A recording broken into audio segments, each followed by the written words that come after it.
Hello, everybody.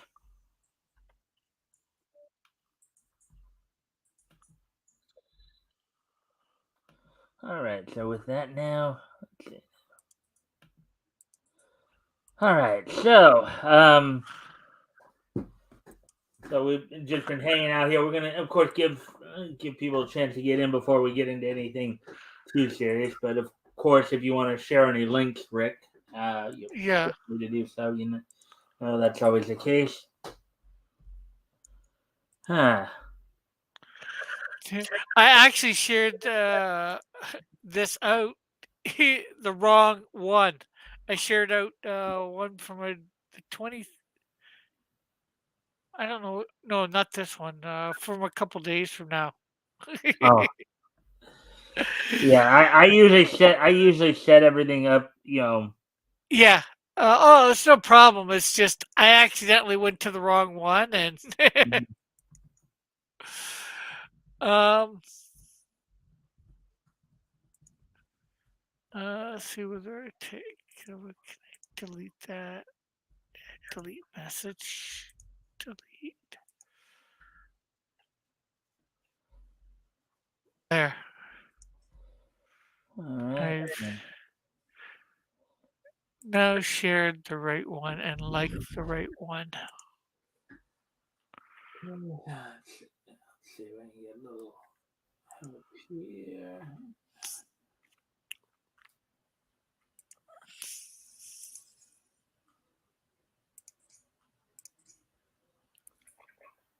All right, there we go.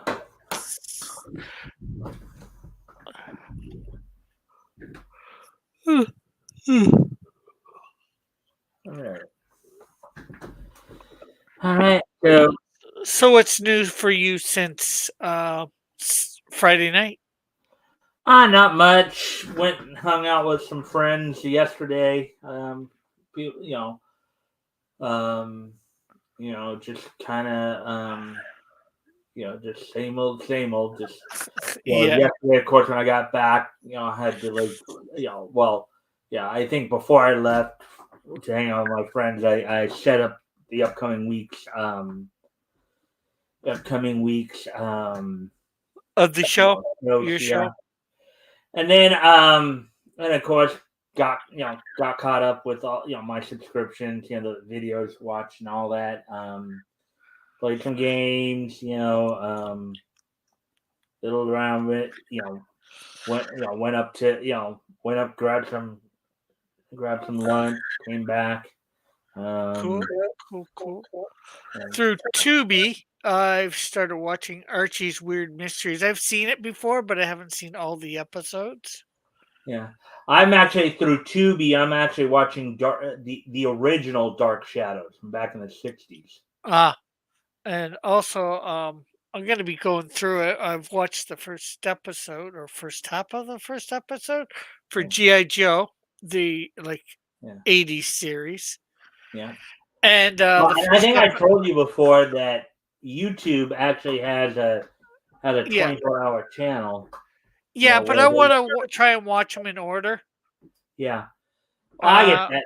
Yeah. Plus, the YouTube channel does actually show them in order in that on that 124-hour thing, but they don't show all the every episode. They show a good chunk of the first season, you yeah, know. yeah, But then they'll show a few. They'll show the Mass Device, then they'll show the Revenge of Cobra, and then they'll show, of course, the Pyramid of Darkness, and they'll initially for that first actual television, because the first two, the Mass Device and Revenge of Cobra, are more like specials. They're more yeah, like week-long specials, and then so technically the first season was in '85, and then but on the that 24-hour channel I was telling you about, they'll show the first few episodes. I think up through I don't know, but the Synthoid conspiracy, and then after that just like all the multi-part episodes up through the first five-parter of the second season, where Rice Serpentor, and then they recycle the thing. But yeah. Yeah. So Yeah, well, like I said, doing it in order there. And I watched the first episode of Mask Hmm. from the '80s as well. Oh yeah, Mobile Armored Strike Command. Yeah, I guess that's what it stands for. Yeah, the one where they basically have cars that have two transformations, like what would be called a quote unquote normal transformation, a normal mode, and a battle mode kind of thing. Yeah, or an alternate mode because they have like what you Yeah, call it, a motorcycle that turns into a helicopter, right. a car that sort of turns into a plane. A gull wing plane. Yeah, Yeah, that's Thunderhawk. Um, yeah, the big diesel truck that turns into kind of a command post with a detachable yeah, ATV on the back. You have a yeah, helicopter that turns into a jet, a Bronco that turns into a tank, into basically a tank.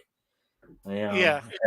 Among other Lots of things. different little things like that. I liked that as a kid. I never, again, it's a show Yeah. that I seen episodes of, but didn't get to watch every episode. Yeah, I got more of a chance to watch every.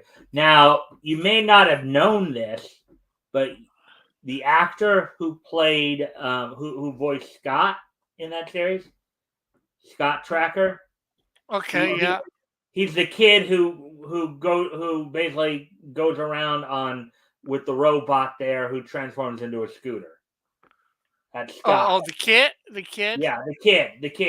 Okay, Okay. the guy who the actor, the voice actor who voices Scott, that's Brennan Thick, the Who's? son of Alan Thick.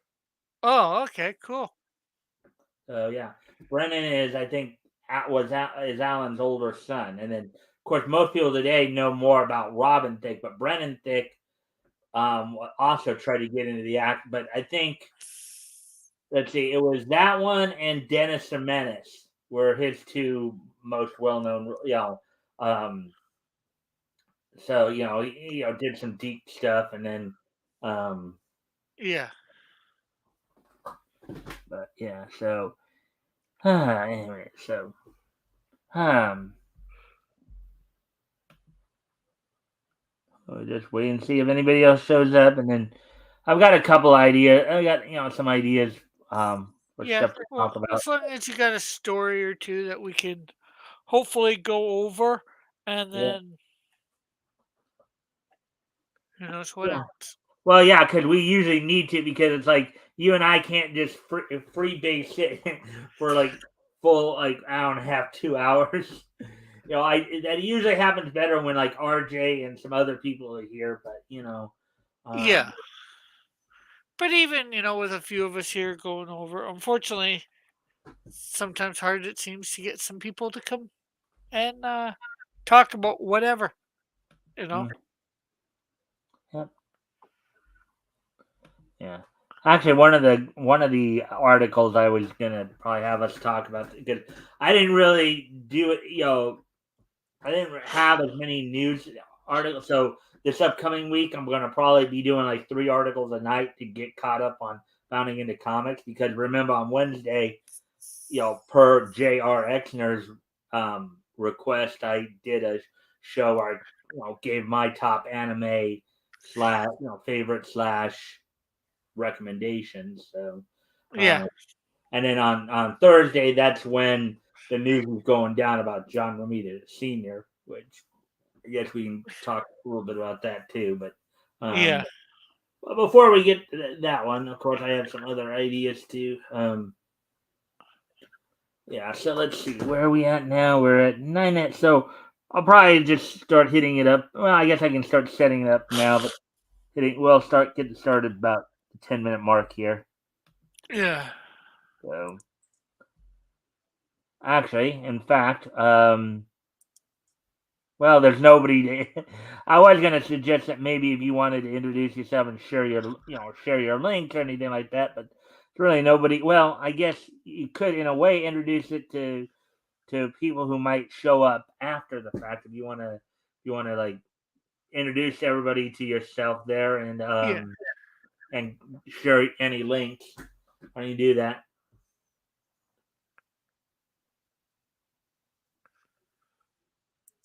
Yeah.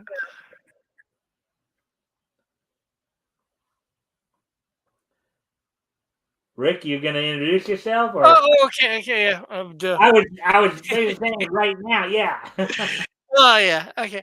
Well, for those that don't know, I guess most here do. I am Rick Piper of Cross Comics. I do Christian superhero comic books. I have a YouTube channel, and I'm on practically every social media that you can think of. Just trying to put myself out there. So, and I hang with some friends that I've made over the last few years here and there, and Mike, of course, is one of them. Yep. And feel free, of course, to share any links, to your channel, any project you're doing or whatever, and Yeah. I'll highlight them. This week I finally did take down my GoFundMe since it wasn't going anywhere. Huh. Well, I mean, if what you should do is probably fund my comic. You're gonna Yeah, like, well, that's what I meant. The Fund My Comics. oh, I the took fund my them. comic wasn't going anywhere for you. Yeah, not really. But I Well, had already it's done. still a new site though, so not a lot of people know as Yeah, much I put it about it. up a little probably too fast. There's a whole bunch of things that I did that I probably shouldn't have. But, it is what it is. So I'm not gonna. Yeah. All right. So are you sharing links right now, or? I went to my channel. I thought I went to my channel. There we go.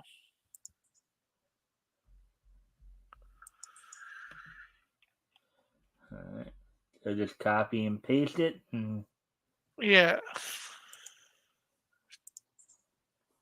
getting the link.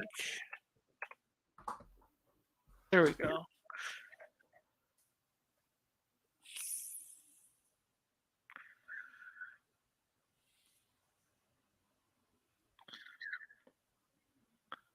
Did you share it already, Yeah, I or? put it in the chat, the YouTube chat. Well, it's not coming up on YouTube or on StreamYard yet. Maybe Okay. it's Oh, maybe I got the wrong one up. I probably got it for you one that you have in the other day, in a couple days. Yeah,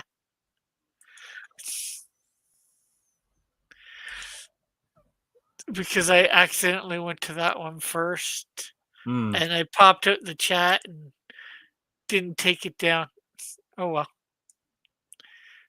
So probably Monday or Tuesday, you might have something in your thing for me then. But then again, you won't probably see it because it's on the YouTube at the hard to tell whether it'll be there when you go there. But there we go. It's up in this one now. All right. So here we go. So and this is to your YouTube channel, right? Yeah. And you have a Tuesday show you do, right? Chill Yeah. stream. Yeah. And actually, I got some big news that I'm going to be telling on um, Friday. Or no, Oh, Tuesday. so you got a big announcement coming up on this Tuesday's chill stream. Yeah. Well, big. I'm not sure whether it's, it's an announcement. I'm not sure what it's. It's a bit big because there's something that changed this week. Sure, I'm not sure whether you heard about it. Um, YouTube has now changed some of their monetization stuff. You now only need to be able to do super chats and that. You need only 500 subscribers. Huh. And um and to make memberships for your channel, 500 subscribers and 3,000 watch hours within a year. Okay. So they kind of lessened the things, and I hadn't heard about that, but thank you for telling me. That's good to know. At least, granted, I'm still only at 192. um, I'm only at Subscribers. 192 subscribers, so I still got a ways to go.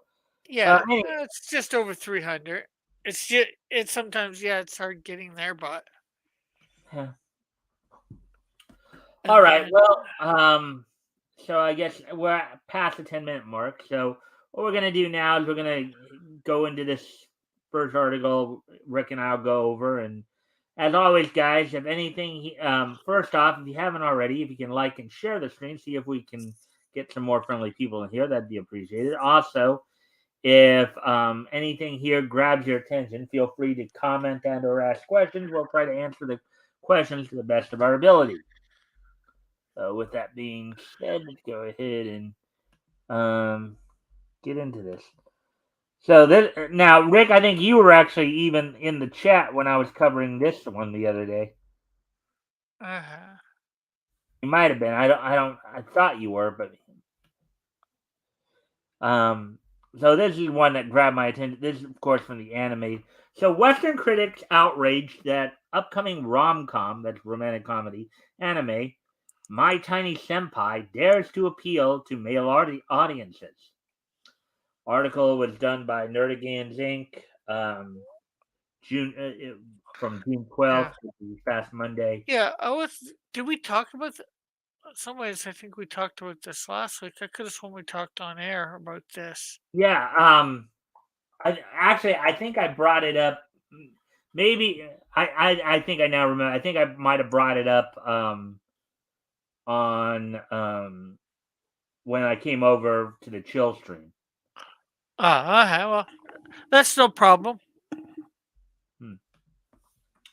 So okay, so here we go. In a wave of outrage reminiscent of those faced by such previous rom-com series as Don't Toy With Me, Miss Nagatoro, and Uzaki-chan Wants to Hang Out, Western critics have whipped themselves into a frenzy over the fact that male audiences are the major target audience for the upcoming anime My Tiny Senpai.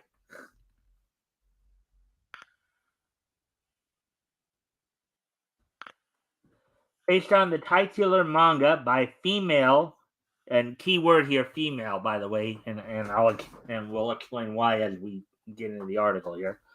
Yeah. Female mangaka Saiso, and set to be produced by Love After World Domination Studio District 9, My Tiny Senpai follows the story of Takuma Shinozaki, who is voiced in Japanese by Yukin Shin, who provided the voice of Takamichi Hanagaki in Tokyo Revengers, a fledgling office worker who finds himself taken under the wing of the senior co-worker Shiori Katase, who is voiced in Japanese by Hina Tachibana, who provided the voice of Satono Diamond in Usamusume Pretty Derby. Though Shiori claims that her attention to Takuma's development is part of her duties as his senior, um, the adorable short stack slowly finds that her work has become, and maybe was all along, nothing more than an excuse for her to interact with the object of her obsession of her affections. So as I was reading this, basically the point is in the Yeah. off from a social standpoint, in the office, she's his senior. The senpai Yeah. means like somebody your senior, somebody is above you in a social setting. But physically, she's actually shorter than him. Yeah. It's, most women are shorter, but she's, of course, probably, from what I think you were saying before, like a lot shorter. Yeah. Well, and based on what some of the reactions were to this, as I was reading it the other day, too, when I was reading over the reactions. So, unsurprisingly, the mere fact that the series dared to feature a story that could be classified as a male fantasy was enough to draw the ire of Western critics, many of whom took to social media in the wake of My Tiny Senpai's trailer debut to voice their outrage and let loose their usual brand of misandry. Oh, 1 sec. Woody says, "Hello, I'm not seeing or hearing any video."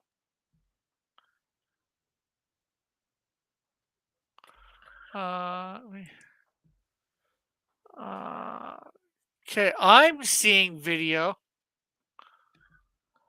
Let me type. I have it up on YouTube. Yeah, I mean, I'm also like I have my YouTube screen on, and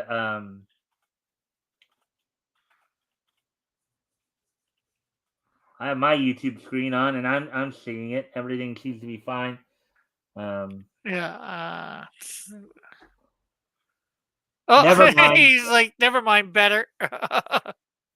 Uh, yeah, so Woody, if I understand correctly, don't you usually use your phone when you're watching? So that might cause some problems initially with like the interface and stuff like that.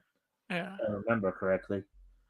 I'd just like to know how this is classed as male fantasy when it's a female writing it, and she's writing about a woman who is a guy superior, and she's using that position as a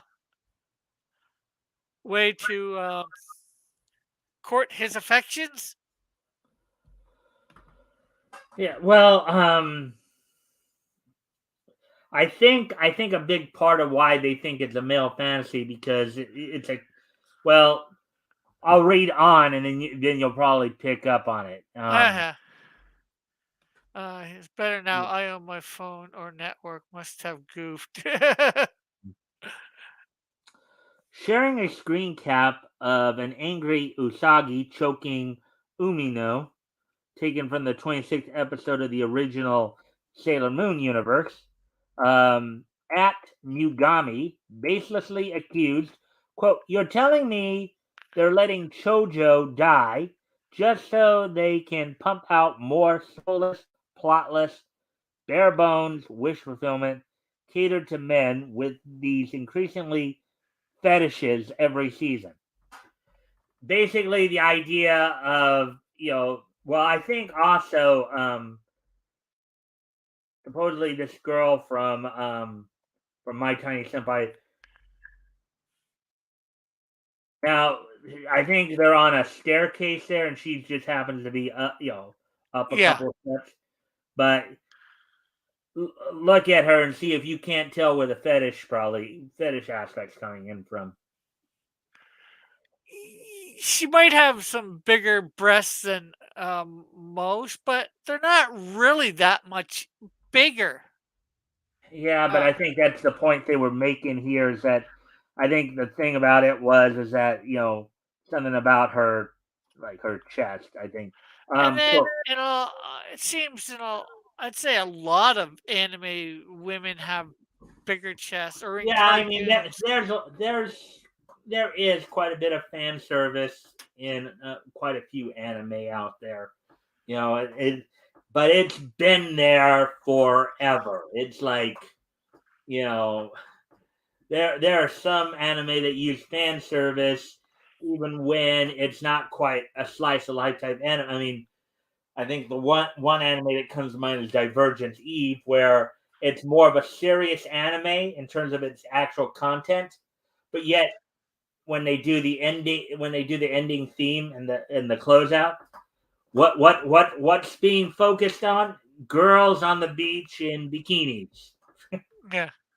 So, um, quote, "You can call this good representation for short women with big boobs all you want, but in good faith, the people making and watching this do not give a bleep about actual." So what this basically is like they're saying that for those who are they're catering to male fantasy because Yeah. they like short women with big boobs. That Okay. that's Uh, their thing. I got a question. Whoever said it was supposed to be a good representation? They're just saying it's a story. It's gotten some traction in the manga. I'm assuming it's been a manga before. It has. And so it's got enough traction that it ends up being made into an anime. That's how things work. It's called capitalism. Yeah. Well, It's the thing, called if we yeah, can I make mean, the damn money, it's not screw even that you. issue. It's not even that issue, Rick. It's the fact that this is more of a traditional social setting that these people, in other words, they're looking at this. Oh, having a cute female boss pay attention to you. This short, cute, big-breasted girl fawning all over you. That's basically the male fantasy, and this is Yeah, something but that's most that happens. and of course, as we were pointing out earlier, the thing that makes this outrage even more ridiculous because they're assuming that the people who wrote this and the people who put this out there as an anime are basically a bunch of guys like you get what I mean? Yeah, But it's not the manga that this anime is originally based on was actually written by a woman. yeah. But my point is more. Yes, it was written by a woman, and that's great. And they should have done the research. But written by a guy or a girl, Mhm. in some ways it doesn't matter. It's nice that it was written by a woman. It really helps their cause. But the fact that if nobody wanted this, if Mhm. you know, nobody wants the stories that they're telling, so they're upset. You know, like if you don't want people reading this, go write something that you think somebody's going to write or like write something that and see if it works. If it doesn't, well, guess what? Well, sorry, that's capitalism. It's how it works. Well, yeah, People get the problem is that what these people don't realize is that, in all honesty, they're just a very loud and annoying minority. They think that they represent the majority of the populace, but in reality, they don't. They yeah, represent the minority of the populace, and they're basically a very loud, obnoxious minority that's trying to push their viewpoint on everybody else. They're trying to force their whims on the majority. yeah, And of uh, course, as you know, the majority just would not have it. yeah, and like I've read a little bit of the next part of it there, and it's like, who cares if it's made for those people? They're gonna Mhm. buy it or watch it. Guess what? Fine. Make something for what you enjoy. you know, Okay. and then because it's not illegal. And watching this, okay, they continue. This quote. This is entirely made for people who frequent the quote lowly with big boobs tag on picture. Now, and I know Lolly. you said you already read that part, but Yeah, a little bit. you Yeah. have to, there's a little more context that you need to understand with it. In other words, because first off, women who are women who are looked at as small, who are like short and cute, Yeah. people automatically assume that they're child. You know, lowly is lowly con are female characters who look child. They may not actually be a child, Yeah. but they look like a child, and therefore, what these people will try to push the idea is, well, if you like lowly cons, then you're the p word. Yeah.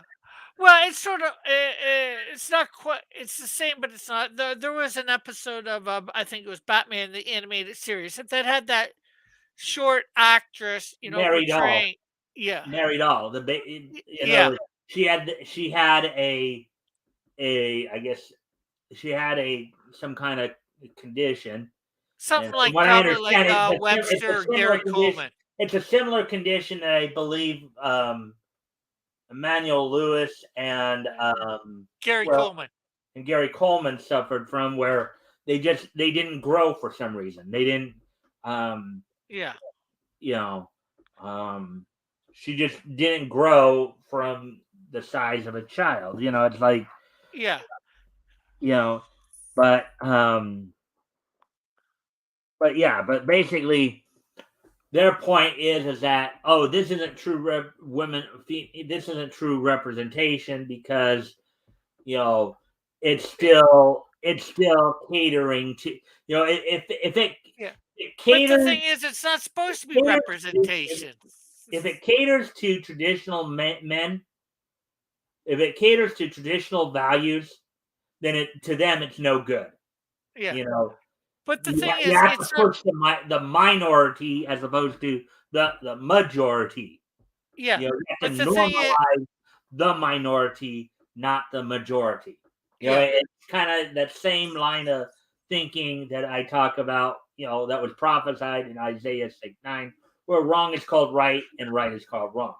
Yeah. Again, I know people may not fully understand how I mean by that, but it's the thought process is what I'm talking about there. Okay, we have Metal in the chat, and he puts up an eyebrow face, and then Oh, Shadowhawk says, "Hell, give me a few minutes to finish dinner, and I'll pop in if you want." yep, And I think Mike would be more than happy to have you, yep. Shadowhawk. In fact, I And just, hey, Metal. Hey, I've been here for 5 minutes. Yeah, oh, sorry about it. You know that sometimes when I'm on another page, I have multiple windows open, and if I'm on another page, I may not see your comment right away. So yeah, Shadowhawk, if you want to join us when you have a chance, go for it. Well, now that you're here, Metal, you want to introduce everybody to to who you are and share any links. Yeah, I'm the Metal. I create X Dynamis Chaos, which is a fun publication of a variety of stories, one of which is the title name, X Dynamis Chaos. I do comics and I guess web novels. They're kind of pulps, that type of thing, just in the modern web format, that are all modern fantasies, I guess would be the thing that all of the stuff I'm writing right now falls into. You can get a link for that. But don't get me started on the lolly stuff. I had an argument 2 years ago with my former co-host, and we had an hour talking about the complexities of Lolita culture in Japan. Mm-hmm. Well, actually, I wouldn't. Unless you feel that it's offensive or something like that, I don't think I would mind hearing your thoughts on it. At least getting. I mean, obviously, you've been sitting there for a few minutes as we were talking about this article, so you at least have some idea of what we're talking about here, right? Yeah, well, one of the problems is so the term comes from the book Lolita, right, which is a Russian book about a teacher who was courting his underage student, right? So the term of Lolita actually originally didn't actually refer to pedophilia or any of the other things like that, right? It referred to just a minor, but an adult by physical standards, so it wouldn't have the clinical definition, right? Mm-hmm. But that term then gets brought over to use for all of that messier business, whether it's Right. appropriate or not, even though it's a messy book too. That's why it's such a good book, Right. because it's dealing with a messy Yeah. topic. But then when Japan gets a hold of this, these words kind of somewhat keep the meaning but also change the meaning, and there's like 2 or 3 different things all happening at the same time in Japan, where you have to deal with the Lolita style of fashion, the concept of somebody being labeled a loli, or the type of person who might be interested in it, which is the lolicon. And it's a very, very messy world that you actually should not jump into unless you're ready to possibly be offended, because there's a light side and a dark side to it. Yeah. As I watch a lot of anime. I'm somewhat versed on some of this stuff. As I understand it, loli within the anime manga community simply means somebody who would have a childlike appearance, even if they're not per se a child. Like let's see, like Like for Well, like example, what I described earlier from the Batman. Mika Suzuki in Doki Doki School Hours. She's actually a 27-year-old middle school teacher, but she looks like, and even her students, it's a running gag. Her students look at her like she's a little girl. You know? Yeah, or there's the meme, the trope of the 400-year-old vampire that looks like a 10-year-old. Right. And then Right. there's another one. I know there's I can't remember the exact name of the anime right now off the top of my head, but there was a series of animes together where the main characters looked like some of those old style Victorian. You probably know what I'm talking about. Victorian dolls. Yeah. With the dresses and her curly hair and all that. That I think that's also considered part of the lowly fashion style. Those so typically when they're talking about the fashion style, which is kind of that somewhat Victorian style, one of the reasons it's still pervasive in Japan is because that's when they first started interacting with the outside world, right? That's like the whole British involvement prior to the World Wars and stuff like that. So that was some people's picture of foreigners for a really long time, was that kind of like Victorian English dress. And that fashion still keeps around. Typically, though, when you hear people talking about the fashion, that's when you hear the word Lolita, like the book, being used, right? Lolita fashion. Loli is when you might be talking about a character, but even that is messy because sometimes they're talking about a character that is an adult but looks like a woman, but sometimes they're not. And it's equally confusing in the context of Japan as it is for people who throw the labels around outside of Japan. Well, right. Well, a lot of times they're missing each other. Especially when you're talking like in the isekai culture as well, where you're dealing with a lot of like RPG situations. Yeah. Where you have, where there are other worlds where they have like elves, dwarves, and all that. And the elves, again, you could have a 500-year-old elf, but yet they may not look like what you would think, quote unquote, an adult should look like. Another example from an older anime. Have you ever heard of Record of Lodoss War? Yeah. Okay, so they have a couple elf characters there. They have Dietlit, and then later they have Leaf. Now Leaf looks like she's probably in her mid-teens, probably right around 15 years old. At least based on our perception, right? But yet she's probably 100 years old or so. And Dietlit looks like she might be late teens to early 20, like 16 to 21, somewhere in that range. But yet she's probably a lot older too. And with a lot of this talk of the lowly, even here in the West, right? I remember now. That there was a show within the past like 10, 15 years called Young Justice, right? Yeah.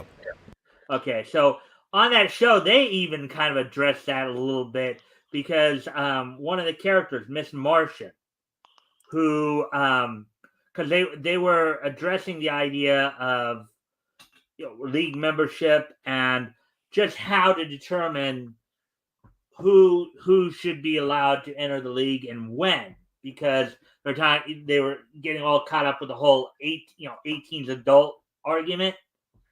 And one of the points that, of course, the Martian Manhunter made in that argument was that Miss Martian, who is posing as his niece in that, right? From a chronological standpoint, she was like, direct quote here, 48 Earth years, right? Yeah. But within Martian society, she still looked at what we might be considered somebody who's underage, So, somebody who's still maybe a teenager or what have you. Yeah. That actually I have issues with Young Justice, but that one specifically made me roll my eyes too, with like harping on the 18, because that is very much like an American bias in most of the civilized world, actually even just most of the Western world. 16 Yeah. is the average for age of consent and being considered an adult. Well, because if you go all, and I actually have looked into this a little bit, but there are parts of the world where without restrictions, Yeah. But the I mean, age if of we look consent at is as young as 15 or 16, and with restrictions can actually be as young as 13. And a lot of people don't like hearing that. A lot of people, yeah, that's why unfortunately, the average is about 16 though. Like if you look at a lot of Europe, they're still around directly 16. There's some Asian places where it's down as low as like 14 or whatever. And if you average the civilized world, it ends up back at 16. Yeah.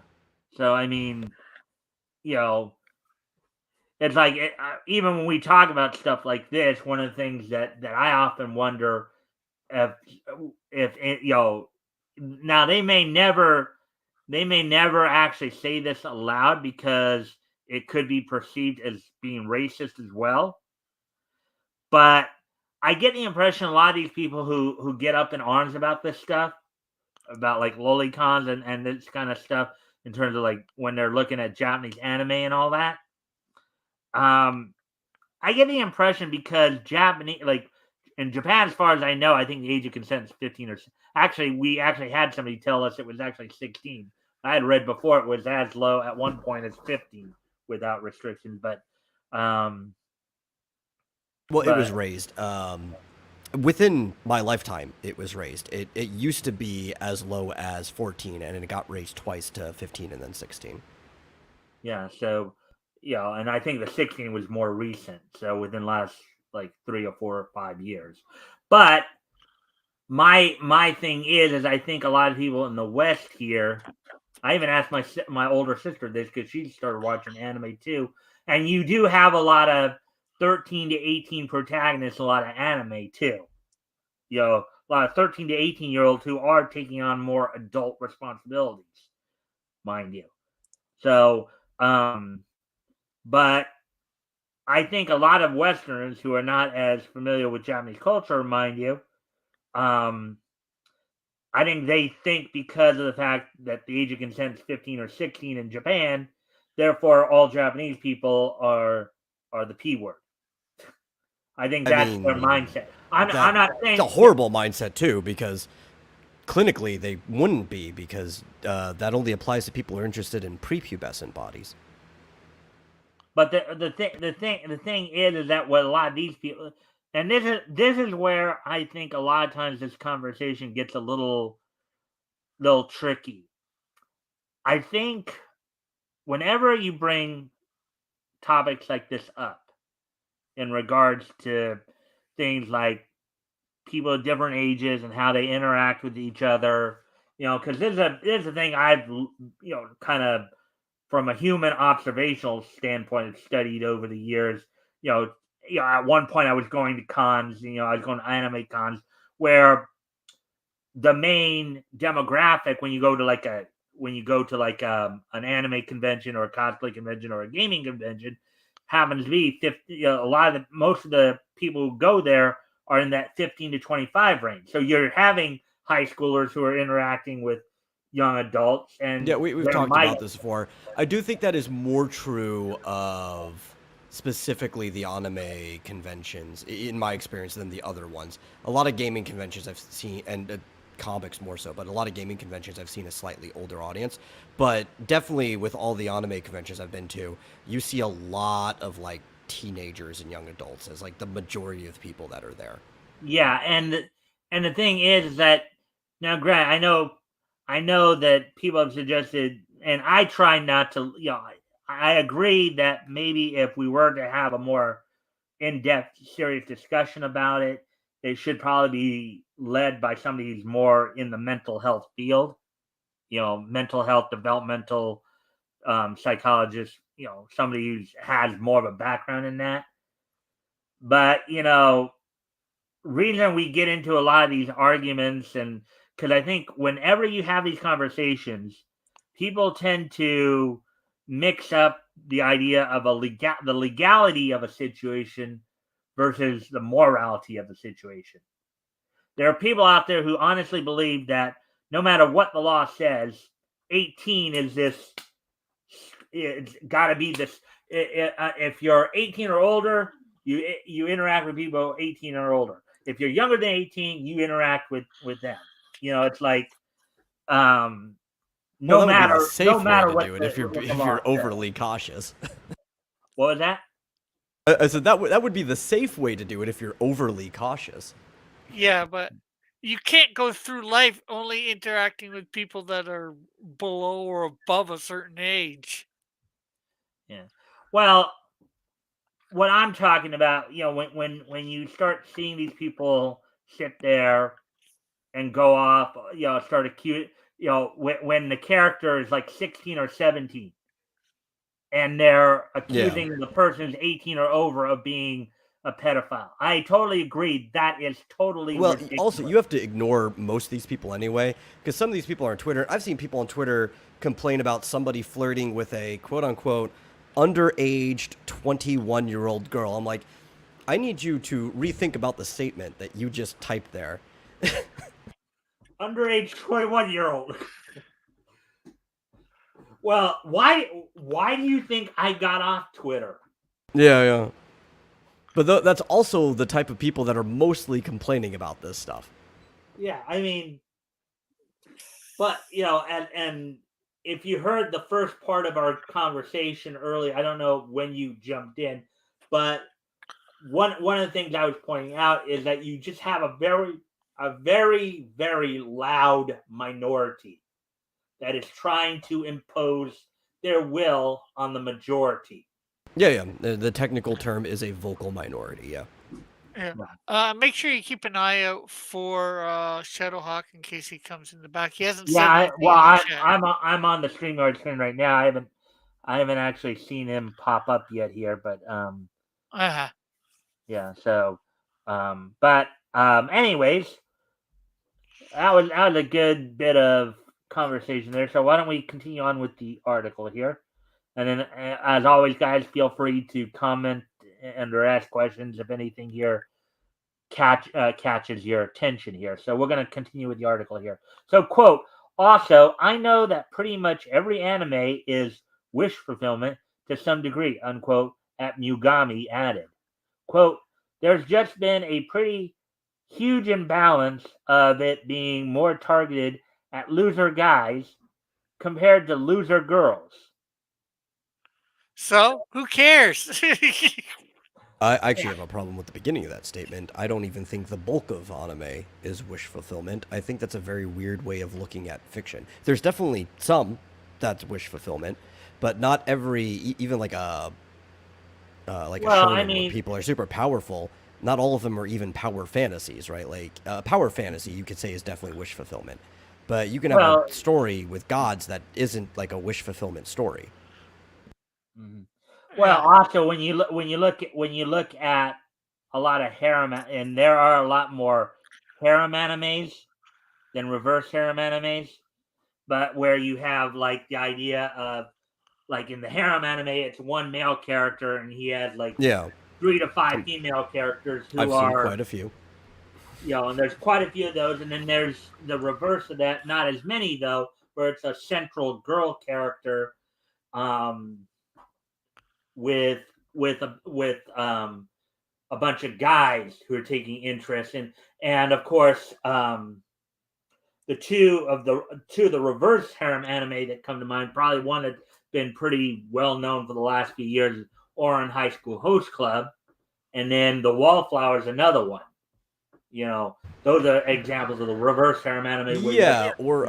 They never animated it, but a very popular manga that's had both a J-drama and Korean drama adaptation of it, live action.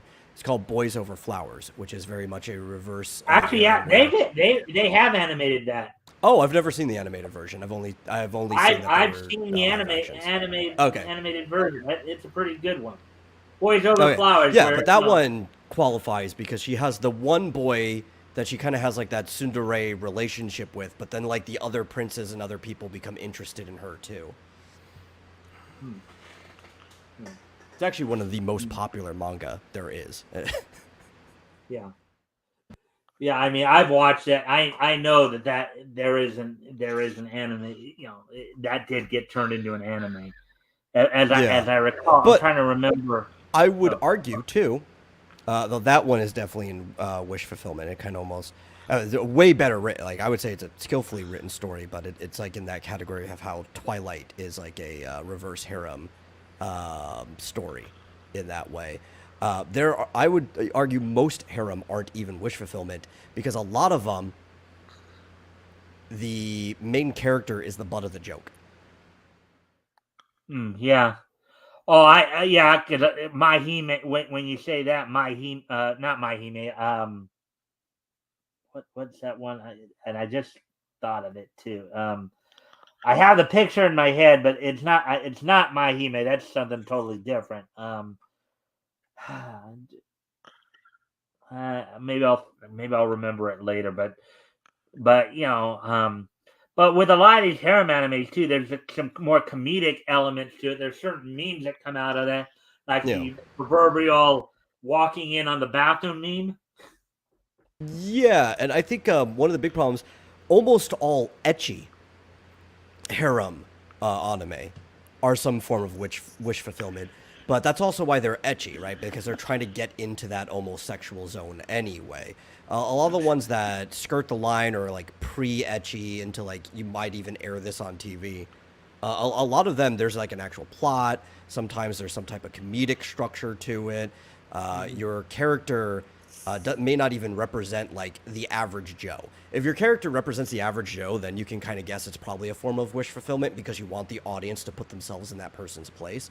But if there's actually like a strong character who has his own flaws or whatever, it probably isn't a wish fulfillment story.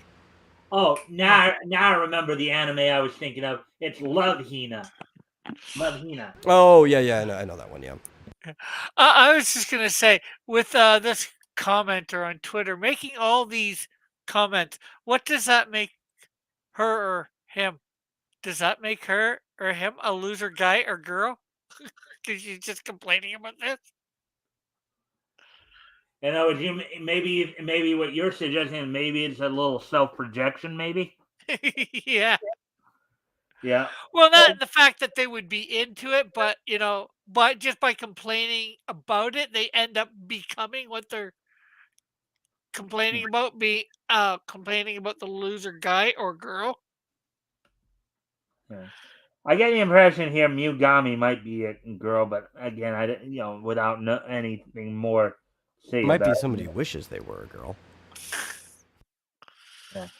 Yeah. So continuing on with the article here. Likewise, at Kyoryu UI bleated, quote, a romance is targeted at men when the girl's most distinct personality traits is being short, stubborn, with a short temper, and having boobs. Two of those are not personality traits; they're physical traits. Also, this describes like half of women I've ever met. It's kind of funny because the way these people argue, it's like, it's like women in anime are like these glamorous, like Melania Trump. Who are some other famous? Elle McPherson, Cindy Crawford types. When that's not necessarily the case, they're more like just everyday women who just do everyday things. Go out, go to school, go to work, what have you. Yeah, and it's realistic. I'm a pretty short guy. I'm only like 5'6", and still at that, I'm taller than like half of women I've ever met in my life. Like you could describe almost all women as being short, and most of them I've met have had boobs. So that like physically, that already describes the bulk of everyone. Well, it did say big boobs. Yeah, that's a little bit way less than half, but still a lot. But my point is, being short is not personality. That is a physical trait. And same with big boobs. So I the don't two, know. But I think the short-tempered and being short, if you get to a certain size, being short kind of becomes a personality trait. I've met enough like sub 5 foot women that being short is definitely one of their personality traits. And if you've met them, you know exactly what I'm talking about. yeah, well, it might be, well, it's a I physical guess trait. Has it developed its as, word usage here is where because short in that particular context, what we just saw there, short may have two separate meanings that they're kind of conflating into one. yeah, There's the idea, short. I think in this case, if read correctly, Rick then has a point there. It's like they're talking about the woman's short stature because they have the term short temper in there yeah, as well, which is more. No. And I think Rick and I are talking about the same thing. yeah. Well, the only reason I would disagree with you, Metal, is yeah, short being your appearance can sometimes influence your personality, and I'm sure that could be the case. But in this case, I still think it's like I said, it's a physical trait. They're short, No, you Yeah, know. from a character archetype perspective. I think where Metal is going here, though, Rick, is that people who are short, who are physically short like that, I think what happens is they have like a short person's complex, where they're just so tired of people just looking at them like they're short, or or going, "Hey, shorty, hey, short stack," that they have this chip on their shoulder Yeah. that that Oh, makes them, from a personality standpoint, they have a short temper, a short temperament, which yeah. has been used. Well, Or I no, get actually, I that. could give you a perfect example, right? That's not even just that, where literally it is part of their personality. I have a friend who is like exactly 5 foot tall, right? Five Yeah. nothing. And you'll be pressed in a conversation to go more than 20 minutes with her without her bringing up that she's short in some way or form. Yeah, she's made it a part of her identity in a sense, just like, uh, you know, a certain type of people, the alphabet mafia, you know, they've made the fact that they're gay or trans or whatever part of their personality when, their whole identity, which identity is part of personality, I could agree. But it doesn't have to be part of their personality. They've chose to for whatever reason.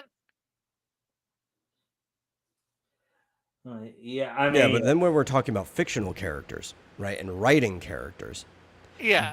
somebody being short can be a key personality trait because it will reflect how they act. well, yeah, and I get what you're saying there, because I've seen Sort it. of. I've seen it, like, for example, with Mika Suzuki. You know, Yeah. But and then again, that's more the writer doing that based on what they think well, they would do. one of the things that took me aback by this, just with what these people were crying about here, is that you got to think, in the back of their head, they're thinking that a guy wrote this, and it wasn't a guy who wrote this; it was a woman who wrote this. Yeah. And I must correct myself. I was wrong. I noticed when he moved up the thing, it did not say big boobs. It just said boobs. So Yeah, I never saw the word big before, but I thought I no, did. that's another thing you don't realize is that there is almost no genre in like manga, right? Which a lot of anime is just adapted manga, though there are some that aren't. But there's almost no genre that is too heavily favored by men or women in writing, right? Like even shonen, while it's slightly more men, it's about 40% of people who write shonen are women, right? And even shoujo, while it's slightly more women, it's a 36-ish or whatever. It's almost close to 40% of men also write shoujo. Like it's almost, of all writing disciplines in the world, probably because it's heavily the artist is the writer as well, so that might make the difference. manga has the closest, equity when it comes to the sex of the creator than any other field. You're saying that the composition of the writers in terms of percentage wise as who's men, who's women is more balanced. It's more in the evenly realm dispersed. of shonen and Yes. shoujo writing. Or just manga in general, right? When it's kids, adult, whatever, you can find men or women writing almost every genre, almost evenly across manga. Mm-hmm. Yeah. So, yeah, I mean, I know that it's just like these people. Again, it just strikes me because they would, the way the thought process of some of these people would seem like men are nothing more than ravenous dogs who are just about ready to ravish any and every woman who crosses their path. That's what my impression of the mindset of a lot of these twidiots is. And it's kind of it would throw a kink in that line of thinking. Oh yeah. Especially if you read a lot of the stories by female mangaka, they'd give you the impression that women are dogs ready to be ravaged. But anyways, let's continue on here with the article here. Quote, I'm sorry, but a bunch of emojis there, I guess. I think it's saying crybabies or whiners. I'm not sure. Yeah. Y'all can totally enjoy it, and that's cool. Unquote, they added. Quote, but it's so obviously targeted at men because I can assure you most women don't want to watch this type of stuff. Okay, and what's the problem that it's targeted at men? No. Actually, I'm going to call bull on that, right? Because I personally didn't even start watching a lot of like the harem animes and stuff like that until I was dating. And it was usually the girl that was the one who initiated. Women love the genre, especially when the main character is a man, but they'll watch either. Yeah. Well, like I said, I probably don't believe that either, that it's, it is probably targeted at women more than men, but it's like if it is targeted at a man, so what? Stuff can't be targeted for a man to watch? Not in these people's twisted view, because they feel that historically everything has been for the traditional white man, and therefore, since everything for hundreds of years has been for the traditional white man, now it's like it's kind of like a reversal of fortune when you look at it. It's like Yeah. what? Okay, so let me do it like let me make the point like this. Okay, so basically, in North America here, particularly in the States, we had an issue when we were colonizing with slavery, right? Where blacks were being forced to come here and be slaves. And they were even in the original talks about the Constitution, they still were not treated fully humanly. There was a 3/5 compromise. They were treated more like property. Well, there was heavy debates, right? Not everybody agreed at the beginning. It was a point of contention. Right, but basically they were brought over as slaves. They had very little, if any, rights at all. I mean, theoretically, Yeah. you could whip them, you could whip them, you could torture them, you could do anything you want to them and not suffer any consequences. Yeah. And And I of course, think let's because of also that remember sense of that they were victimhood, all sold by black people in Africa to the white people. So, well, and here, but here's where I'm going with it. Because they suffered such atrocities in the past, they now feel in the well, backs of these their people minds. feel that. They'll never admit this. They'll never admit this. This is where all that victimhood garbage is coming from. This is what I believe, anyways. where a lot of this victim, they believe that since their grandfather, their grandfathers, great grandfathers, great great grandfathers were treated so horribly, they basically have the right to inflict that same horror onto white people. Yeah, but this isn't even They'll saying never admit it. white men. They'll never This admit is it. just saying men in general. Oh, that's because it actually that is one thing, but that's just one of the excuses that they pull. It actually Yeah. ultimately comes from there's a good term for it, but it's basically Marxism, right, or pre-Marxism, Hegelianism. It's about the oppression culture.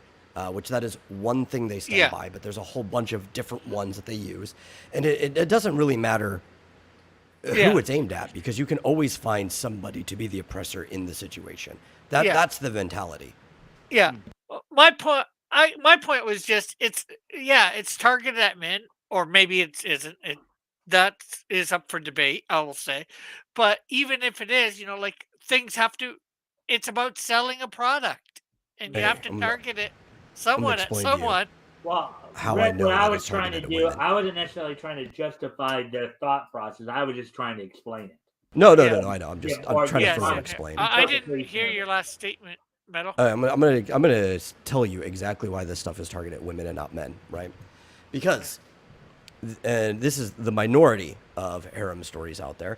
If it was targeted at a young man specifically, then you would have the bulk of stories be one where the male character ends up with all or most of the women. But the bulk of harem stories are actually about finding the one suitor by the end, which is how Right. you know it's aimed at women. Yeah. Right. Yeah. You It know- ends up being a romantic comedy in a sense, and romantic comedies are more aimed at women than they are men. And then you see the different art. When if obviously I've watched my fair share of harem animes. Okay, and you see the different archetypes. In there. It's usually 3 to 5 women competing for the affections of a single guy character. That's the harem, and then reverse harem. It's of course 3 to 5 guys competing for the affections of one woman. Okay, and you see, you see the different kind of archetypes in that. In the case of the harem, you might have the domestic woman, you might have the sportsy girl, you might have the gamer, you might have the shy, all these different, it's now one of the things that I enjoy, one of the aspects I enjoy about harem anime is in a way kind of living vicariously through their interactions with one another, because I do think there is something in all of us, where we all want to be the center of attention, right? Guys do want to be the center of attention of a bunch of females, even if it can be a little stressful at times, and vice versa. A girl, wants to be the center of attention of a bunch of guys. I think there is that element in there, and I think a lot of the harem and reverse harem animes kind of fulfill that aspect of it. It's not as much wish fulfillment. Well, that's why I'm very careful about using the term wish fulfillment, because you could also apply that to any form of entertaining fiction. And going on Bilbo Baggins' adventure, even though he is a very low-powered individual, would then still be wish fulfillment, because a lot of people wish they could go on to an adventure, right? I think wish fulfillment crosses a line when it becomes very specific. So sometimes it can even just be the author's wish fulfillment, which we see often when self-inserts are used poorly. That's usually a poor written. A la Mindy Kaling and Whoopi Goldberg. But you can have wish fulfillment where you're trying to basically attract an audience whose wish would be fulfilled by something, and that's where we often get the power fantasy and stuff like that. But I don't think fiction inherently is wish fulfillment if the character has its own development and there are specifically lessons that can be learned from it. Because I think that's where we start to really get is it's just wish fulfillment when there are no consequences to actions or things like that, you know? All right. So, anyways, we'll continue on with the article here. I'm sure it will have quite a bit more to say about a lot of this as we Go continue on. to read. Yeah, go on. Dismissing the series' entire premise just because it features a smaller woman, at Cold Flame 96 asserted, quote, "This would probably be cute if it wasn't so clearly meant to be a fetish. Why can't straight men be normal about women for once?" I You hate to guys tell want you, to have, sweetie, you guys but want to have a comment about that? yeah, I hate to tell you, sweetie, but this is normal. Yeah. And Well, I mean, it makes you kind of wonder, what does she think normal is? But you know, but she's probably one of those who need to be straitjacketed, locked into a rubber room somewhere, so she could bang her head into the rubber walls. yeah, like there isn't a lot. It's so much of a fetish that there's not that many guys out there that would actually like a cute, you know, shorter woman. I'm not sure how short this woman's supposed to be. Um, you know, exactly in the series. So it's just sort of stupid to say. There's guys. Most guys are with somewhat shorter women than them. Yeah, as Metal said, Oh, no, she's pretty Wh- short. I believe Futuba is supposed to be 4'2". yeah. But the question is, how tall is he supposed to be, or do we know? Average Japanese height, I think he's like 5'7". So that's what, about a foot and a Well, half. is she? You're saying she's 4'2" and he's 5'7"? No, Yeah. he's Well, average that's not height. even a She foot is and a much half. below. That's just over a Yeah. foot. Because I want to go back up to something I here. think he was supposed to be average Japanese height, from what I remember. Now, my guess is this scene is from them on a staircase. Yes, they So are she- easily on the because- staircase. Yeah. Huh? He's up. Well, he's at the bottom. She's up You could see the one, maybe handrail. two, maybe three. Yeah. And she's at this point taller than him because she's on like about the third stair. You know. But then if she were to come down, if he was actually to come up to her, or she was to come down to him, it would, at least from my perspective, it'd be more like this. But what you're saying is it'd be more like this. Would be He might even be taller than that. I haven't seen what his actual height is. I've only seen hers. But I've seen image of them standing together, and she often comes up to about his collarbone. It's called, so right about here then. Yeah. All right. I just wanted to But, show you that I've because seen based that. on what you were telling me, it And she's also often wearing heels to make up for her height, so... But I've seen that many times in real life, so... Yeah, no, but I'm just saying, if you're talking about somebody being exceptionally short, which is the premise of the series, is that she's exceptionally short, 4'2" is exceptionally short. Yeah, you would legally qualify as a dwarf. Yeah. Yeah. So, anyways, yeah, this has been a pretty good conversation, hasn't it? Yeah. Well, we can probably go on to the next Yeah, statement. that's what I was getting ready to do. Oh, yeah. I'm looking at one where she's in flats, and she looks even shorter compared to him. She comes up to about the cross-section where the suit buttons and the tie meets it. And so, like, right at the pectorals. She's even lower without heels on. Yeah.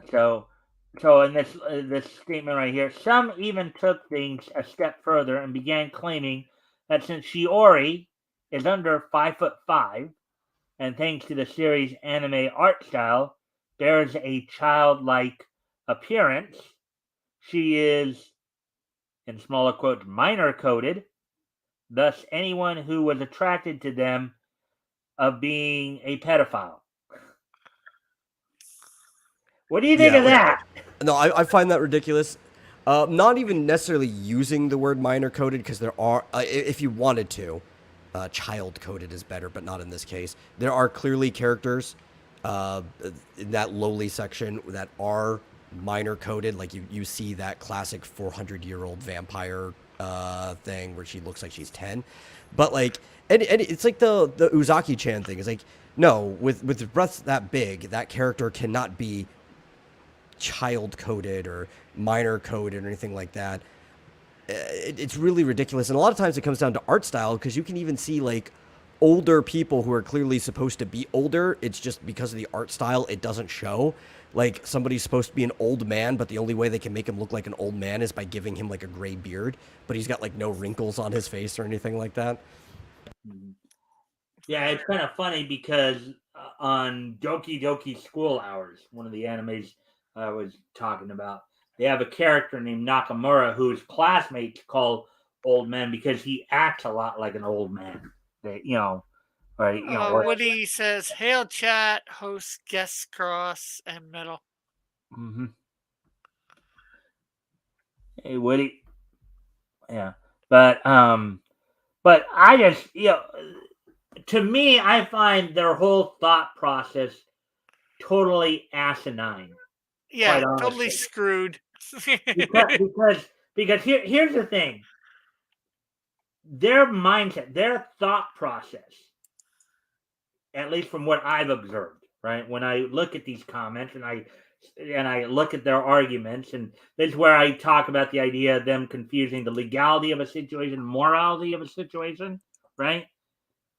I think a lot of these people think a 16, 17-year-old in the same light as a 6, 7-year-old. And if that is indeed their thought process, they have got to be probably the stupidest bunch of people I have ever heard of or seen, heard, what have you. You get what I mean? Yeah.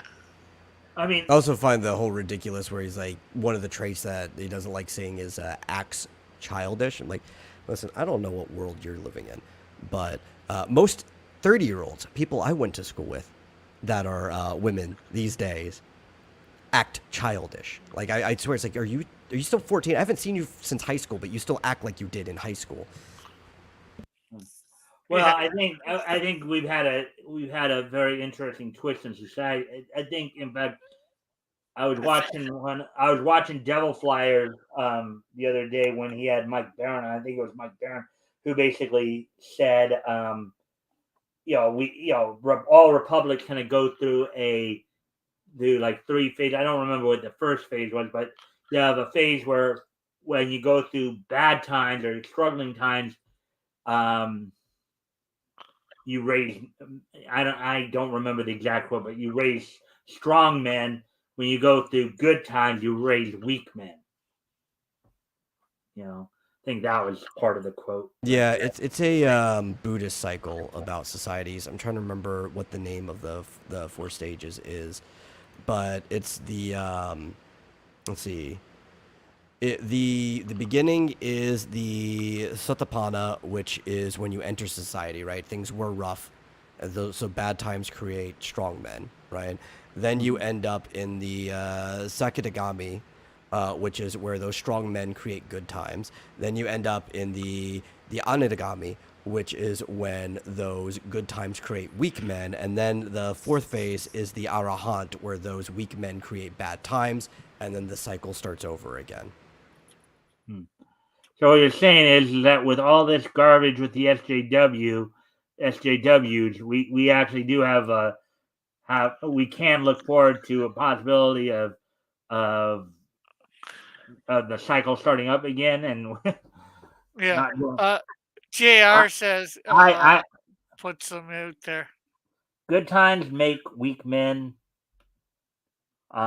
Weak men make bad times. Bad times make strong men. Strong men make good times. I think he was simplifying the concepts there. Yeah, and he started at a that's different where point the in the old cycle. I was just following the classic Buddhist cycle, so I picked their starting point. Yeah. I guess that's where there's that old naval superstition about women leading men to have weak knees or something like that. Anyways, getting back to the article here. Quote: Short business women exist. Smaller quote. We know damn bleeping well why y'all are actually watching this garbage. Unquote. Whined. Ivrill. I like how the writer wrote that. Whined. Quote: I like short women, but I like it when they're not reduced to short, acts childish, would be confused for an 11-year-old, but she's got massive breast, so you know she's not a child. Actually, did one of you mention this statement a few minutes ago? Yeah, Yeah, Metal yeah, did. yeah. Yeah. But it's just these people are dumb. Quote: I love that. Quote: You never seen a woman, in smaller quotes there, replies defending this degenerate pedophilia bait or pedophile bait filth like women.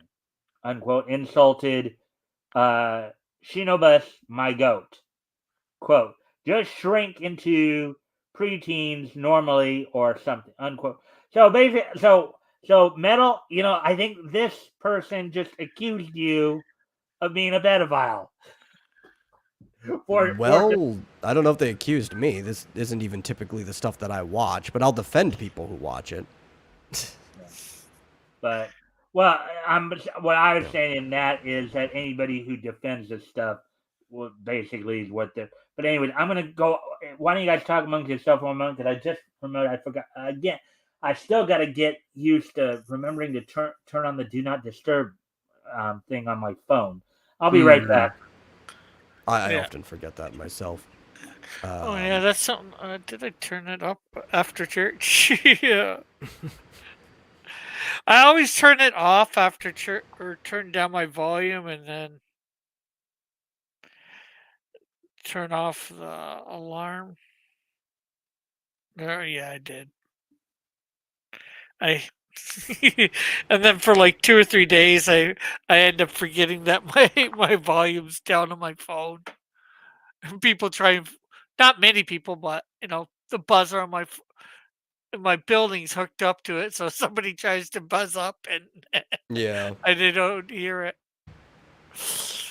Uh, Well, it's the type of attitude that people like this have, right? They don't want to try to sit here and figure out why something is popular. Like, what about it could actually make people want to be interested? yeah, Instead of like genuinely trying to figure out, they presuppose yeah, why something is the way it is. And yeah, I believe it's that materialistic outlook, because a lot of people get materialism wrong, and it's like way worse than people think, because in actual materialism, all material exists in your head. So the only truth is internal truth. yeah. The other thing I was gonna say, probably most of these people have never read this manga. They just read the basic premise and they assume a lot, or they definitely, well, they couldn't have Read watched even the anime premise. because They just look at like the trailer, if that, a clip, a screenshot. They don't read. People like this don't read even headlines. Yeah. Well, well, they and gotta read a little bit we just all to know know. what happens when you assume, right? Yeah, you make an ass out of yourself. Out of you and me. Yeah. No, just yourself. So, yeah, but well, and I explained my own, and I think, at least from the perspective I have, I think a lot of people, I think there are a lot of people out there who like me watch harem animes, in some form, as a way to kind of live vicariously through the characters, for social interactions that you wish you had in your own life, in a way, whether they be from when you were, in high school, or, even nowadays. It's not even as much not even, because when you watch, Metal, I don't know how many harem animes you've sat there and watch through, but when you're watching those characters interacting with each other, there's something about that does draw you in and make you want to. Well, I do think it's different for different audiences, right? Like, I don't watch it because I need that type of interaction, but also, I'm a very charismatic person. I've had a lot of that type of interaction in my own life, right? Mhm. But like different people can like things for different ways, and that's why I always hesitate to jump at wish fulfillment, because for some people, engaging in something that may or may not be intended for wish fulfillment could be a form of wish fulfillment for themselves. Some of it could just be a form of escapism, right? Mm-hmm. Some of it could just be, like in my case, a lot of it is just pure entertainment. It's like, I just want to see the drama in these people's lives because I'm bored, Mm-hmm. and it's nice to engage in people's drama in that way. And if you've seen enough harem animes, you would know that there is some crazy stuff that can happen in them. Listen, at one point in my life, I thought I was in one. I had like several stalkers at the same time in high school, right? I don't watch this stuff for wish fulfillment or anything. If anything, some of them I can just relate to personally. Yeah, because you feel like you're the central guy character, that you have like 3, 4, 5 women all kind of wanting your attention, as it were. Yeah. Listen, I've been told many times, criticized, that I have main character syndrome. It's not because I want it, okay? I just have a very crazy life where interesting things happen to me. Honestly, aside from recently where things have started getting crazy again, I've enjoyed the fact that everything has been quiet for like the last 3 years straight.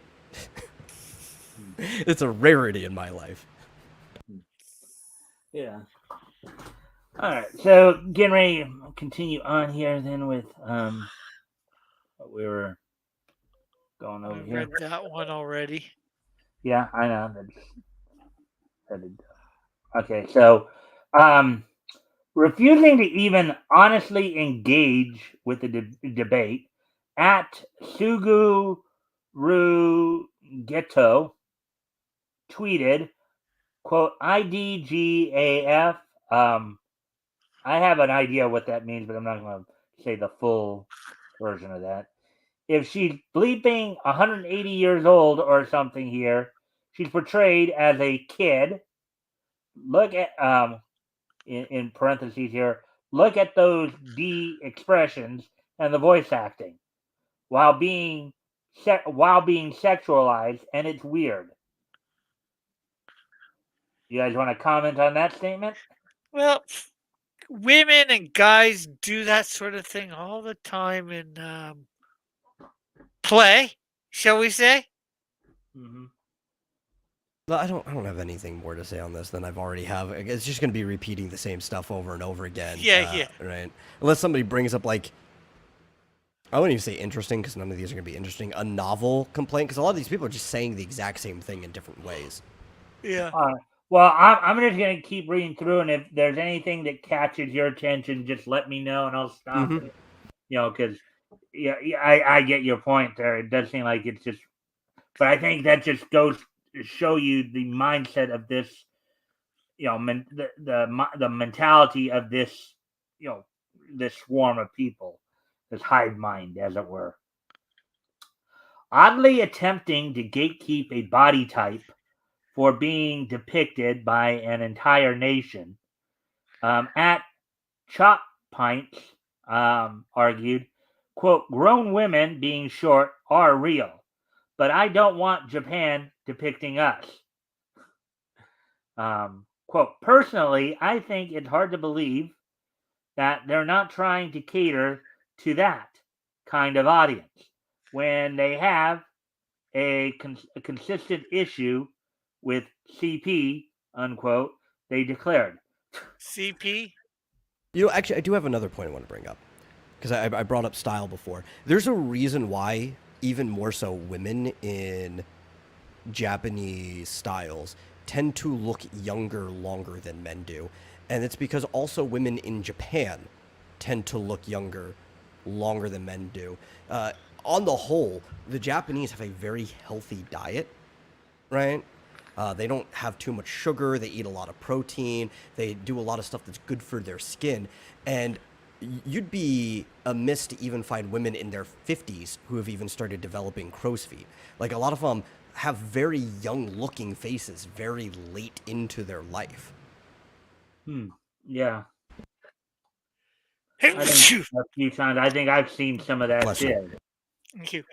What But- does CP mean? Anyways, if anybody might know. Cheese pizza. Okay. No, it's child, and then you can guess the other word that starts with P. Oh, okay. Yeah. It's something very nasty. Yeah, I got it, Mike. I got it. But that's why everybody cheese pizza. That's the safe way to say it on the internet for the most part. Yeah.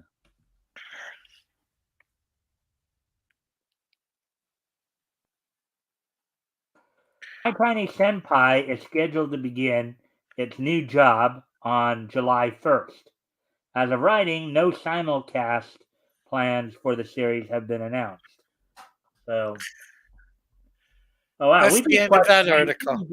We're at an hour and a half already, and that was just on that one article. That was a good conversation we were having, though. Yeah.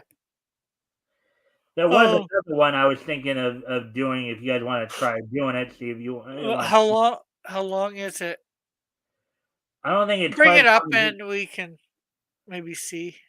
Well, because it's from a few days ago. It's one in regards to some fan art somebody did for the. It was one where a fan artist had drawn a scene that was exclusive to the most recent live action Little Mermaid movie, and decided to in animated form, instead of drawing the race swapped character, went back to her classic animation.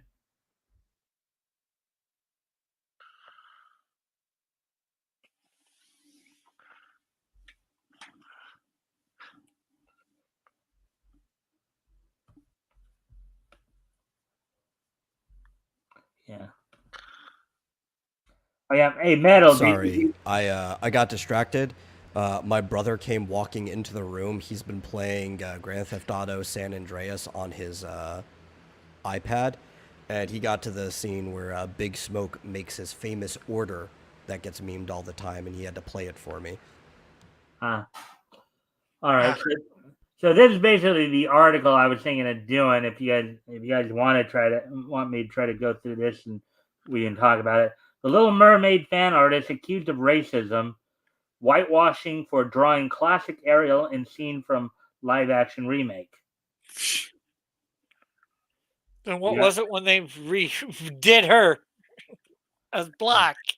Art censorship, nerdigans. Anti-whiteism. Shall I, or shall we maybe just talk just about other stuff? I don't know. I don't really have too much. I think I've been bled dry on The Little Mermaid as a subject since it was first announced. It's been like 2 years now, I think. I think it was 2 years ago when they first announced it. I think it was last year when we actually started seeing like real production from it. And like it just at this point, I don't think I have anything more to add about. Yeah, I mean, I think it's going to be a lot of the same stuff that we were just looking at a few minutes. People being stupid. Unfortunately, a lot of these articles are that, which sometimes it's fun to go and say and stuff. Just pick them apart and just pick apart the people's thought process. Yeah. But I know that now we're in the latter half of June, so that means that the spring anime season is going to be winding down. So you're going to be hearing about a lot of animes that are finishing up, while you're going to start. As we just saw with My Tiny Senpai there. That one's going to be starting up in July. July is the release month of for the summer anime season. So you have January, which is the winter release for anime. April the spring releases, July the summer releases. I think October are the fall releases. So, right, Metal. Typically, yeah. July 1st is usually when the summer release schedule starts. Yeah. Metal. Did you have? Oh wait, you may have still been on your show, but did you catch any of my show on Wednesday that I did for JR there? Oh, no, because on Wednesday, for over a year now, I've been handling the actual production end of the Matriarchy on Matt Reis's show. So I get, like, stuck in back-to-back shows on Wednesday. It honestly makes me blow my brains out half the time. But, it's rough. Yeah, because you remember how he was asking me about, like, for anime recommendations. So I decided to devote a whole show to not just a top 5 anime favorite recommendations, but top 10. So I went through some of the summaries and then my impressions on them. So Yeah. anyways,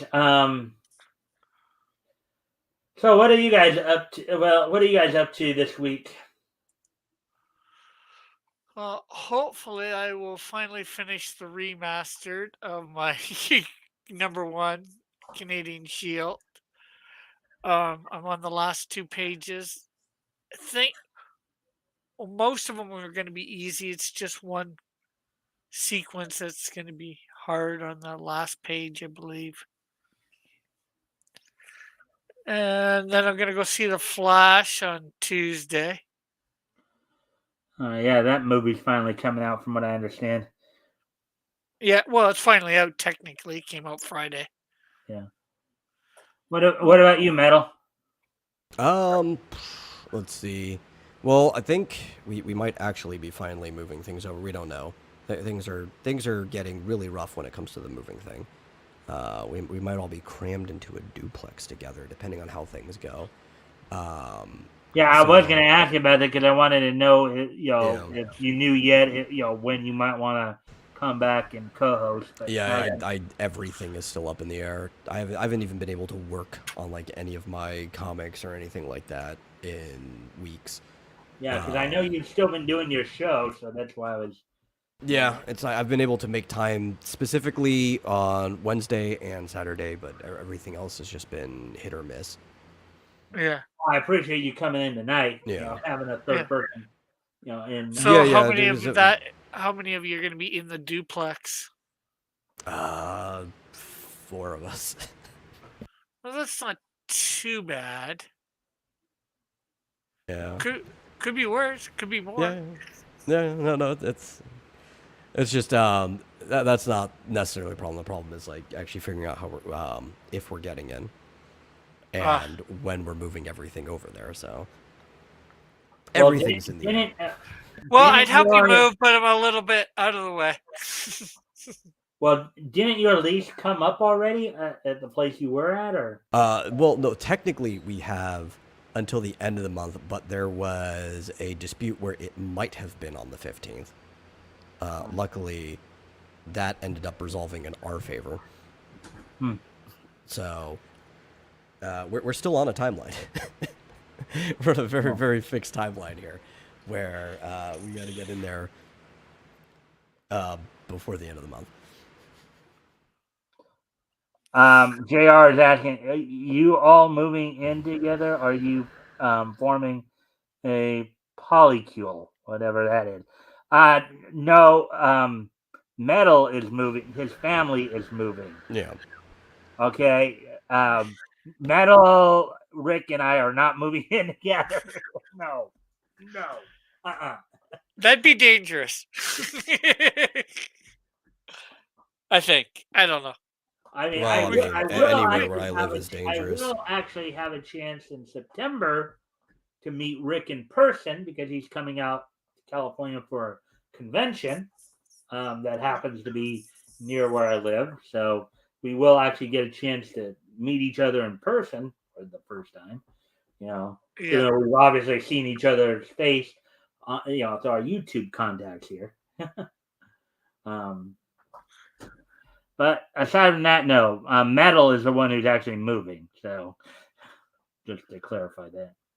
Yeah. I had bad news today too. You want to share or? Yeah. No, I just we got news that my uncle is being transitioned to hospice. And you just have your mom pass away recently? Too? Yeah. So it's been looking like we were gonna have a bunch of people possibly back to back pass away for a while now. So it's like we're all just having to deal with that. And moving too. Yeah. It's like I said, chaos is the default state of my life. I've been very grateful that the last 3 years have been quiet. But then you know what they say. First off, all good things must come to an end, and also a lot of times what ends up happening is sometimes the longer the peace, the crazier the backlash when it hits. Yeah. But this too shall pass. Yeah. Well, guys, we're coming up on an hour 41 here. Was there anything else you guys wanted to talk about or Well, we were talking about upcoming release schedules, and honestly, this year for anime, there's not too much that interests me for the rest of the year. I mean, I'm probably gonna watch Bleach 1,000 Year Blood War Part 2, which comes out this summer. Just because I've been keeping up with Bleach, but I already know what happens. I've read the whole manga. One interesting thing coming out early July on like the 5th is going one I was looking forward to. Reborn as a vending machine. Now I wander the dungeon, and it's an isekai about a girl who becomes a vending machine. Oh yeah, it's kind of funny about a lot of these isekai titles, right? These long titles, right? The one you just those mentioned. are usually the best ones. Yeah. Is it? Let's see. Some other ones I've heard of include. Is it wrong to pick up a girl in a dungeon? That was a popular one. Not an isekai. This one's actually about an MMO, but one of my favorite from the last, I think it might have been 6 years ago now, was called It's Never a Girl Online. And it's about a bunch of people who are in like a small guild together playing an MMO. And he just assumed that everyone online is a girl, right? And it turns out that the person that he agreed to let marry him was an actual girl. The one person in their party that was a girl character, and she has trouble delineating between reality and fiction. So she thought that meant that they were married in real life. So she transfers to his school, right? And then it turns out the other two guild members that played guy characters were also girls. He's the only guy in the whole guild, and that the other two actually went to his school. So they're trying to like break her out of this delusion. They start an after-school club for playing the game, but also so that they can like drag her out to the real world, so that she doesn't just believe everything in life revolves around this game. That does sound like a very interesting. Yeah, I loved it. What was that one called again? I believe it translates to It's Never a Girl Online. I can double check though. Oh, is it? It hasn't been dubbed yet. I don't remember if I watched it dubbed or not, but I originally watched it subbed. So let me look. Actually, there was an MMO. I think there was an MMO that was one of the animes that got me into the anime scene here. It was an MMO RPG type anime called Dot Hack Sign. Oh, I love Dot Hack, especially Dot Hack Sign. That's one of my favorite. But the actual translation, after it was dubbed, the sub version was called It Was Never a Girl Online, but the dub version is And You Thought There Is Never a Girl Online. So that's the proper translation. Oh, so they actually have dubbed it? I believe so. If you can, because I'll probably forget the title. Exactly. Yeah. Maybe send me. Well, they have Twitter. A lot of these, like another one that's been popular the last few years. Another popular isekai one that's been popular in the last few years is That Time I Got reincarnated as a slime. That Yeah, one's that was a pretty popular popular. one. Yeah. So, anyways, anything else you guys want to bring? Because we're at the hour 45 mark here. So if not, I guess I can start winding down to do the this day in Nietzsche history segment or this weekend in Nietzsche history segment rather. Yeah. Unless there's anything you guys want to add or talk about. Nothing I can think of at the moment. Not really. I mean, there's Sandland by Akira Toriyama that's coming out this year too. People should look out for that. But that's about Akira it. Toriyama, isn't he the? I know he Dragon wrote. Ball. Huh?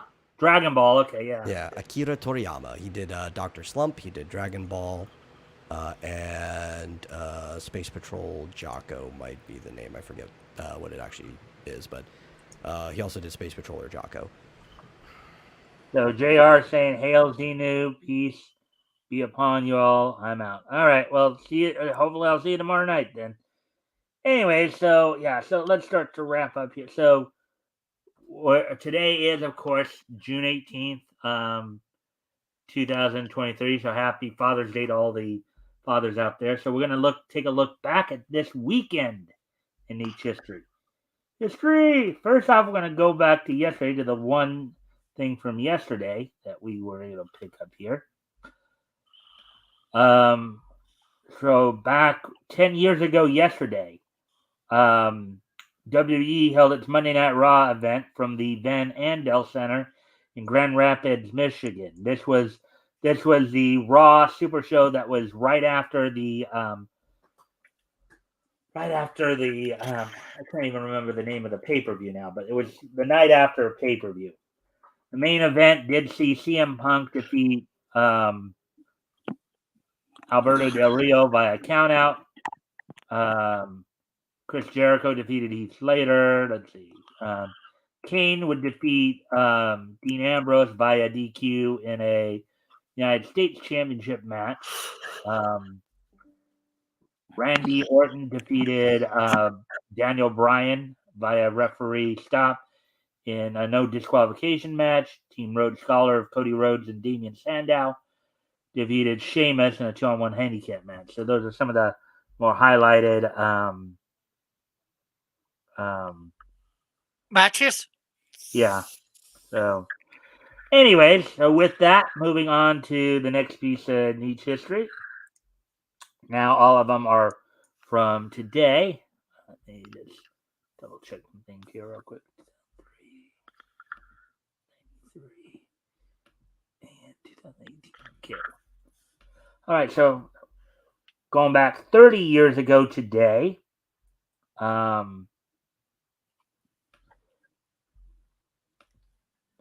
the Hanna-Barbera Productions Once Upon a Forest was released in theaters and distributed by 20th Century Fox on this date back in 1993, based on the Furlongs characters created by Ray Lambert. The film was directed by Charles Grosvenor, produced by Dale Kirshner, with the voices of Michael Crawford, Ellen Blaine, Benji Gregory, Paige Gorsey, Will Estes, Janet Waldo, Elizabeth Moss, and Ben Vereen. The film is about 3 furlings, a story's term for animal children, who go on an expedition to cure a friend that has been poisoned by chemical fumes. The film's environmental theme divided critics at the time of its release, along with the animation and story. The film grossed $6.6 million in the U.S. and against a budget of $13 to $60 million. So basically, when I initially read this from before I lifted it, before I clicked on to this page, basically said it is when it premiered and it flopped. I'll even go back and show you that. Yeah, I wonder why it flopped. The film Once Upon a Forest premieres but flops at the box office. June 18th, 1993 that happened, 30 years ago today. Now, mind you, they were pushing environmentalism back then. I mean, if you guys remember Captain Planet. He was on Yeah. around that time. Yeah. So I think the only, I watched it. Everybody kind of watched Captain Planet, but it's not like you've super favorable memories about it. The only thing I think I really liked that had, no, there was two movies that had environmental messages around the same time that I liked. One of them was Princess Mononoke, the Studio Ghibli movie, which is very much has environmentalism messages to it, but it's done in a very good way. And Ferngully, The Last Rainforest, also does. And I think the things that make those movies good is because they are telling a good story first before the messages. yeah, they're not trying to force the message down your throat. Yeah, like there's an actual plot that needs to be resolved, and you get invested in what these characters are doing. Yeah, I've seen Ferngully. It was pretty good. Yeah. So, anyways, moving on to the next piece in each history, as we go back 20 years ago today, as on this day, 20 years ago today, the 25th issue of American Century went on sale on newsstands from DC's Vertigo imprint. Sold for $2.75, was 32 pages, edited by Shelley Bond Roseberg. Bite the Big Apple was the name of the story, written by Howard Victor Chaikin and David Tishman, penciled by Lon Medina, inked by John Stokes, lettered by John Costanza, with coloring done by Sherilyn von Wackenberg. So on this date, 20 years ago today, the 25th issue of American Century from DC's Vertigo imprint went on sale on newsstands. And finally, from 5 years ago today, on this date in 2018, as I find that, the first season of PA Works' Uma Musume Pretty Derby concluded its first season run.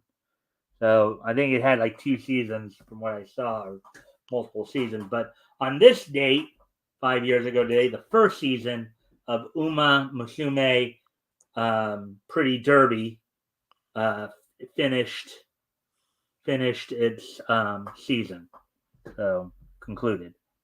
So with that, I thank everybody for being here tonight. Before we go, of course, we're going to give everybody a chance to do an outro. So Rick, you want to start, and then we'll do metal, and then I'll wrap things up. So Rick, go for it. Well, as I said earlier, I am Rick Piper of Cross Comics. I make comic books or produce comic books. I'm not sure. I do a bit of everything for him. But yeah, I have a channel here on YouTube, so come check me out. I will be having a stream on Tuesday night. It's Cross Comics, the channel, and if you look up in the chat, you should be able to see the link for it. Yeah, and feel free to share the links if you guys want to again. So all right, well, metal, your turn.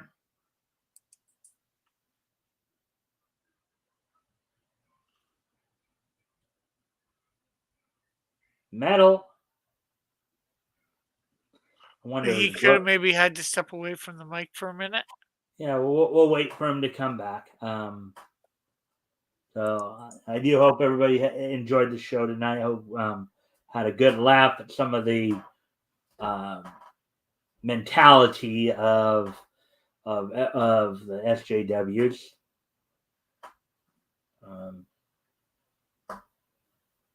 No, my apologies. I had to wander off. Dinner literally just finished, and I had to go grab my steak. Well, anyways, Metal, you want to? Yes, your belly was at stake.